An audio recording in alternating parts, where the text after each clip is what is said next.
साथ choice equity broking के कुणाल परार जुड़ चुके हैं। कुणाल, बहुत बहुत स्वागत आपका, मकर संक्रांति की ढेरों शुभकामनाएं।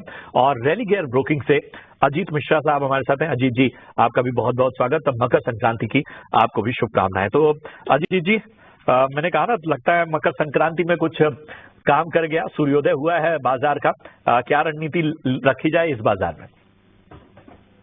शुक्रिया प्रशांत, आपको, आप पूरी टीम को और सभी दर्शकों को मकर संक्रांति की हार्दिक शुभकामनाएं। और देखिए, फेज है बेसिकली प्रशांत की, जहां पे हम देख रहे थे कि पिछले कुछ सालों में बहुत स्ट्रॉन्ग हमने अप मूव देखा है, तो पिछले करीब कुछ महीनों में हम देख रहे हैं कि मार्केट का करेक्ट टोन है और ये एक फेज है, बेसिकली निकल जाएगा।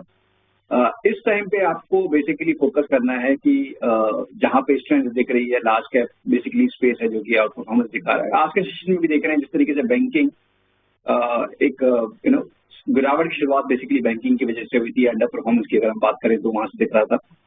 आज थोड़ा सा स्टेबिलिटी दिख रही है। मुझे लगता है कि बट अभी जल्दी इसमें एज्यूम करना कि एक स्ट्रॉन्ग रिकवरी है ऐसा रीबाउंड का, उसका इंडिकेशन क्या है, क्योंकि नवंबर मंथ का जो लो था वो कल के सेशन में ब्रेक हुआ, तो वो इंडिकेशन अच्छा नहीं है। और आज भी हम देख रहे हैं जैसे कि आईटी जो कि अभी तक समझा हुआ था एचसीएल टेक के नतीजे के बाद वहां प्रॉफिट टेकिंग देखने को मिल रही है।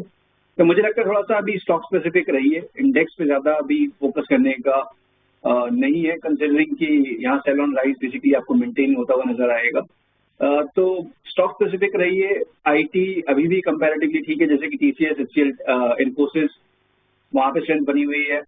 साथ ही साथ एफएमसीजी काउंटर्स में भी आपको बाय एंड लार्ज स्टेबिलिटी दिख रही है। तो स्टॉक स्पेसिफिक रहने में ज्यादा समझदारी है, instead of focusing more on index आपको व्यू के लिए। ये तो यहाँ पर जितने काफी विस्तार से तमाम बातें यहाँ पर कही हैं। और एक और चीज जो मुझे आप दोनों से पूछनी, इनफैक्ट तीनों से यहाँ पर पूछना चाहूंगी मैं, पतंग कौन कौन उड़ाता है? कुणाल, अजीत? अरे क्या बात कर रहे हैं आप? अजीत, आप उड़ाते हैं? नहीं कविता, देखिए दिल्ली में वो नहीं है। जब मैं मुंबई में था डेफिनेटली आज के दिन पे मैं देखता था कि गुजरात और मुंबई में काफी ज्यादा होता है इस पे। तो हमारे यहाँ तो 26 जनवरी उस टाइम पे ज्यादा किया जाता है, 15 अगस्त के टाइम पे ज्यादा किया जाता है। तो दिल्ली में उस टाइम का वेट होता है। बट यस, देखने के लिए जरूर जाते हैं, बट अब पार्टिसिपेट करना बंद कर दिया। चलिए, मेरे ख्याल से ये चीज वापस लौटनी चाहिए और ये सलाहकार के साथ सलाह मशवरा जरूर करें।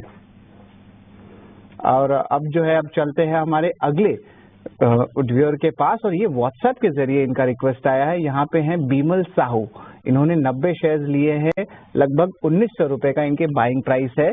इन्होंने अपनी इन्वेस्टमेंट हॉरिजन यहाँ पे बताई नहीं है, लेकिन अगर हम बात करें अजित, तो सीडीएसएल जो है करंट लेवल्स पे क्या लग रहा है? इनकी बाइंग प्राइस देखें तभी लॉस पे है। खरीदारी की भाव जो थी 1900 रुपीज की, तो और करंट लेवल्स से ऑलमोस्ट 1550 का लग रहा है। लेकिन देखा जाए तो बीएससी भी आज तेजी में है और बीएससी का सीडीएसएल में स्टेक भी है, तो एक रबाउंड इफेक्ट भी देखने मिल सकता है।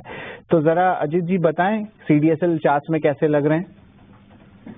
बिल्कुल शायद, देखिए यहाँ पे जैसे कि हमने देखा कि बहुत स्ट्रॉन्ग परफॉर्मेंस हुई थी, सीडीएसएल बीएससी दोनों ऑलमोस्ट एक तरह से आइडेंटिकल ट्रेड कर रहे थे। अब थोड़ा सा अंडर परफॉर्मेंस जरूर दिख रही है सीडीएसएल में, बीएससी अभी भी स्ट्रेंथ दिखा रहा है। आज के सेशन में भी ये वहां पे आपको तेजी का टोन दिख रहा है। मुझे लगता है कि कहीं ना कहीं थोड़ा बहुत यहाँ पे कंसोलिडेशन की पॉसिबिलिटी बनती है। एक अच्छे करेक्शन के बाद ये दोबारा से जिस रेंज में पहले ये ट्रेड करके एक ब्रेकआउट देखने को मिला था, करीब 1400 से लेकर 1600 तक की एक रेंज थी, तो उसी रेंज के अंदर दोबारा से आप आ गए हैं, तो थोड़ा बहुत यहाँ पे कंसोलिडेशन हो सकता है। बिल्कुल अगर शॉर्ट टर्म का आपका व्यू है 1480, मेरे हिसाब से ये आपका स्टॉप लॉस होना चाहिए।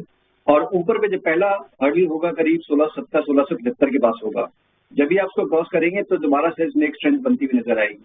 तो अगर आपका व्यू शॉर्ट टर्म का है तो डेफिनेटली स्टॉप लॉस मेंटेन करके रखिए 1480 पे, और रिकवरी के केस में करीब 1670 1700 के जोन में आपको एक बार थोड़ा सा पोजीशन रिड्यूस करने की जरूरत है। ठीक है, तो ये है सीडीएसएल पर आपको राय मिलती हुई, यानी कि आपको सलाह।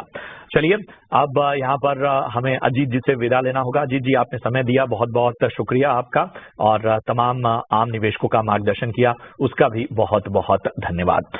चलिए, इसी के साथ यहाँ रुकेंगे एक छोटे से ब्रेक के लिए, और ब्रेक के उस पार जब लौटेंगे तो आपके लिए लेकर आएंगे शेयर बाजार सबका अधिकार। बने रहिए हमारे साथ।